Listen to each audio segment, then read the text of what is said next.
So there's going to be another book in the Arks of Omen series, bringing it to 5 books long. After the previous 4 confirmed ones, it looks like we might have one more to fill a Primarch-shaped hole before 10th edition.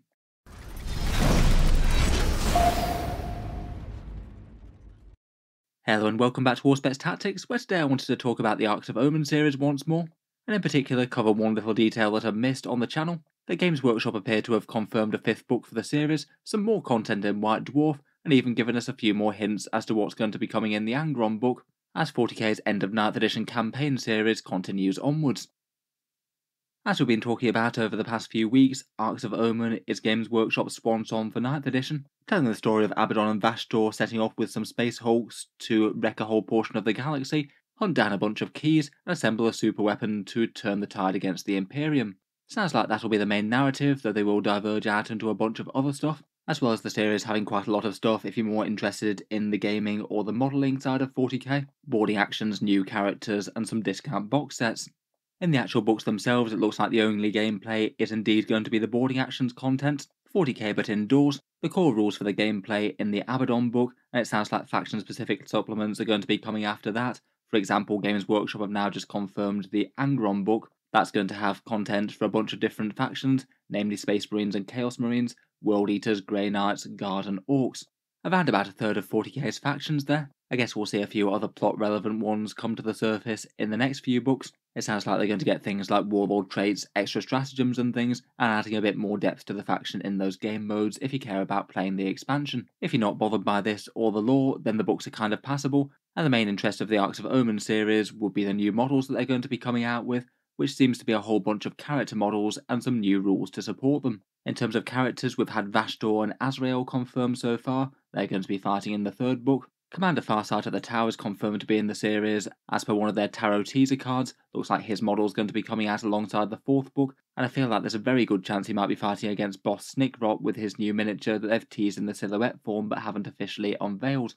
Otherwise, they've dropped some heavy rumours and teasers for Commander Dante and the Lionel Johnson, the Primarch himself, mainly in the lore of the 1st book that we've got so far, but also in a few other places.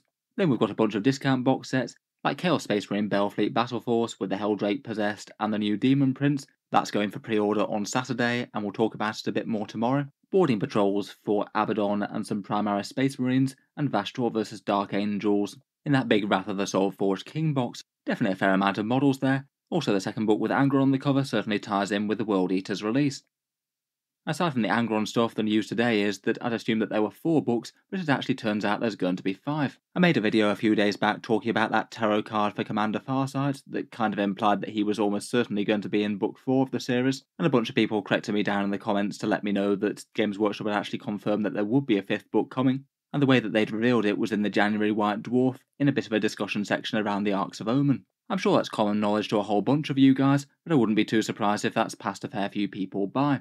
Previously, I'd assumed that this graphic was just the entire series, seeing as we've got 4 books there and there's no implication of a 5th, plus the fact that they're hiding the title of the 4th one kind of implied to me that it was the end of the series. Seems that White Dwarf states otherwise though, and we've got a 4th book and then a 5th book to come after that.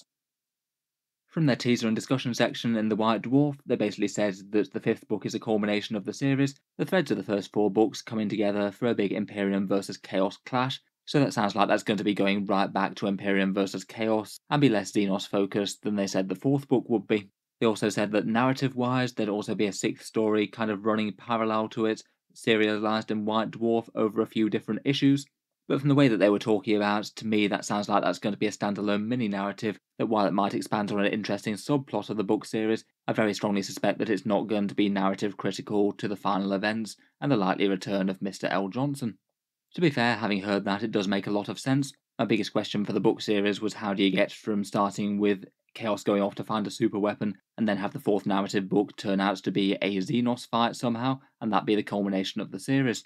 Plus, with the rumours of Lionel Johnson being released, it seemed unlikely that he'd be coming back in a versus Xenos clash compared with versus Chaos, and it made me wonder whether or not they might be releasing the Lion model for the start of 10th edition as opposed to towards the end of this series. If there is a 5th book though, then it kind of fits perfectly with how they brought back Rabute Gilliman, pretty much a direct mirror of that Gathering Storm series that they had at the end of 7th edition, where Cadia fell, the Eldar Inari rose, and then in the last book Rabute Gilliman returned to stop Chaos taking Terror. That Gathering Storm book, The Rise of the Primarch, was just before 8th edition came out, and it would fit very well with this book being just before 10th edition comes out. For that reason, I think that it means that we've got a pretty good idea of when Lionel Johnson's model might be releasing. It seems that previous timeline from the Arks of Omen series goes up to the end of spring, so I guess that means that the 5th book would almost certainly be in summer, and I guess that the book will be dropping not too long before the start of 10th edition, maybe with a month or so's interim in between. If, as I suspect, the 5th book will have Lionel Johnson on the front cover, that would imply that we might be getting the Primarch model sometime late May to sometime in June. Realistically, I'm sure we'll know about him a long time before that. With all the big online preview shows that Games Workshop do these days, I feel like it's quite likely that they'd be going for a big one, maybe the Warhammer Fest one in late April, though I think there's a few others that they could choose. To be fair though, with how badly they kept Angron under wraps, I think there's at least a pretty reasonable chance that we get a leaked picture of the model before that. I guess we'll wait and see on that front though. Overall, I feel that as there is a 5th book confirmed, it makes the entire series just a little bit easier to understand the way that they're going with it. Abaddon, Angron, Vastor, likely Farsight, and then likely L. Johnson. As I mentioned previously, I feel like we might be getting a few teasers from that Emperor's Tarot sets that we keep on getting. I feel like out of the ones that we have so far, you could easily say that there could be 4 per book, the Abaddon book being the Galaxy, the Despoiler, the Hulk, and the Key. Abaddon and Vastor set off in Space Hulks to search for keys, I guess. The Angron book, maybe the Host, the Hound, the Shattered World, and the God Emperor inversed. Sounds like a bad time for the Imperium all in all.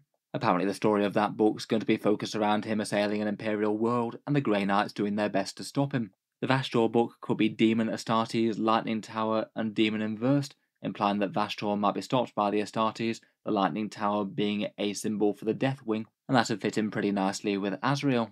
Then the latest card has been the Horde, with a picture of Farsight's sword and a hand reaching out from under a horde of rats.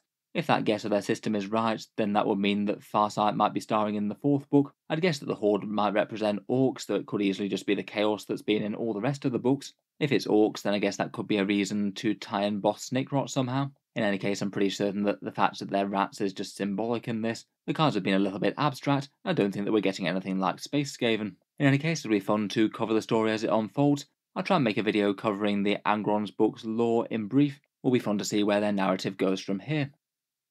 In any case, let me know your thoughts in the comments below. Are the last 2 books going to be Farsight, then The Lion? Let me know your ideas and predictions.